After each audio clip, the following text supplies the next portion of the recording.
마태복음 27장 1절에서 10절 말씀. 새벽이 되어서 대제사장들과 백성의 장로들이 모두 예수를 죽이기로 결의하였다. 그들은 예수를 결박하여 끌고 가서 총독 빌라도에게 넘겨주었다. 그때 예수를 넘겨준 유다는 그가 유죄 판결을 받으신 것을 보고 뉘우쳐 그 은돈 30잎을 대제사장들과 장로들에게 돌려주고 말하였다.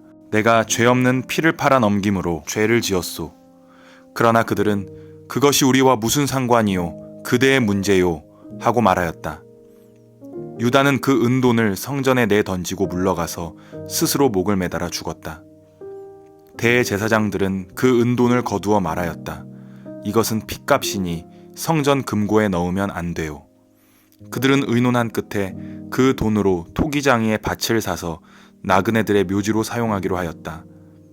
그 밭은 오늘날까지 피밭이라고 한다. 그래서 예언자 예레미야를 시켜서 하신 말씀이 이루어졌다.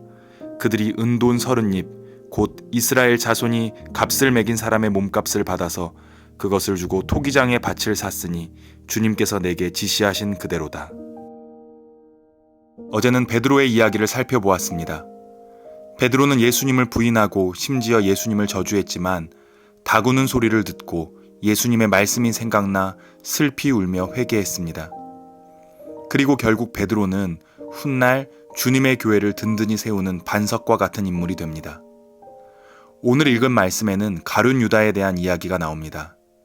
가룟 유다 역시 예수님을 배신했지만 이 이야기의 결말은 베드로의 이야기의 결말과는 다릅니다. 가룟 유다는 예수님께서 유죄 판결을 받으시는 장면을 보고 죄책감을 느낍니다.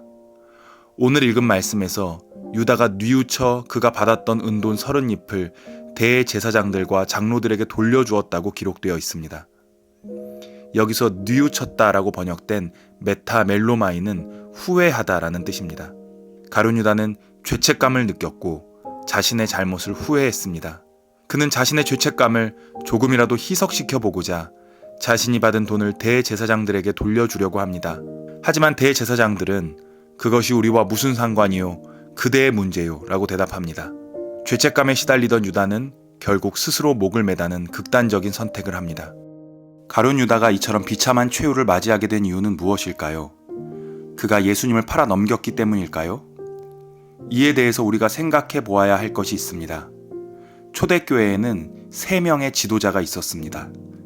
야고보와 베드로, 그리고 바울입니다. 그런데 놀랍게도 이 3 지도자들은 모두 심각한 결함을 가지고 있는 인물들이었습니다. 예수님의 형제였던 야고보는 예수님의 공생의 기간 동안 예수님을 따르던 인물이 아니었습니다. 마가복음 3장 21절을 보면 예수님의 가족들과 친척들은 예수님을 미쳤다고 생각하며 예수님을 붙잡으려고 했습니다. 그 가족들 중에는 당연히 야고보도 있었을 것입니다. 베드로는 예수님의 수제자였음에도 불구하고 어제 살펴본 것처럼 예수님을 3번이나 부인합니다. 바울은 이스라엘 땅에서 예수님을 믿는 사람들을 붙잡아 죽이려고 했습니다. 이처럼 초대교회의 위대한 3 지도자들은 하나같이 예수님을 믿지 않고 배신하고 박해한 인물들입니다. 그렇다면 가룟 유다도 이들처럼 결국 회복되어 자신의 사명을 감당하는 위대한 사도가 될 수 있지 않았을까요? 우리는 여기서 후회와 회개의 차이를 생각해 보게 됩니다. 유다는 후회했습니다. 하지만 유다의 후회가 회개로 이어지지는 않았습니다. 회개란 단순히 잘못을 후회하는 것이 아닙니다. 회개란 자신의 잘못을 뉘우치면서 동시에 하나님의 긍휼과 자비를 신뢰하는 것입니다. 자신의 의가 아닌 하나님께 소망을 두는 것입니다.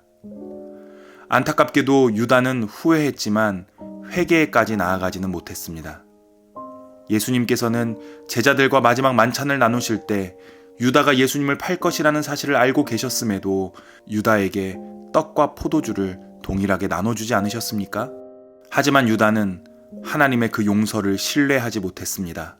유다의 삶이 비극적인 결말을 맞이하게 된 것은 예수님을 팔았다는 죄 때문이라기보다 하나님의 자비를 신뢰하지 못하는 절망에 있었다고 보는 편이 옳을 것입니다. 기독교에서 말하는 회개는 단지 후회하고 자신을 탓하는 것이 아닙니다. 회개는 돌이킴입니다. 우리를 사랑하시고 용서하시는 하나님을 신뢰하며 그 하나님께 시선을 돌리는 것이 회개입니다. 자신의 죄와 연약함을 알고 있고 인정하지만 그것에 빠져 괴로워하고 절망하는 것이 아니라 우리를 새롭게 하시는 하나님께 자신을 내어 맡기는 것이 바로 회개입니다. 이 고난주간 우리를 사랑하시고 우리를 새롭게 하시는 하나님을 바라보며 하나님께 소망을 두는 시간이 되시길 바랍니다. 주님, 참된 회개는 주님의 사랑과 용서를 신뢰하고 주님께 시선을 돌이키는 것임을 깨닫게 해주셔서 감사합니다. 우리가 우리의 연약함에 너무 연연하지 않게 하시고 우리의 죄와 연약함보다 더 큰 하나님의 사랑과 은혜를 바라보게 하소서. 예수님의 이름으로 기도합니다. 아멘.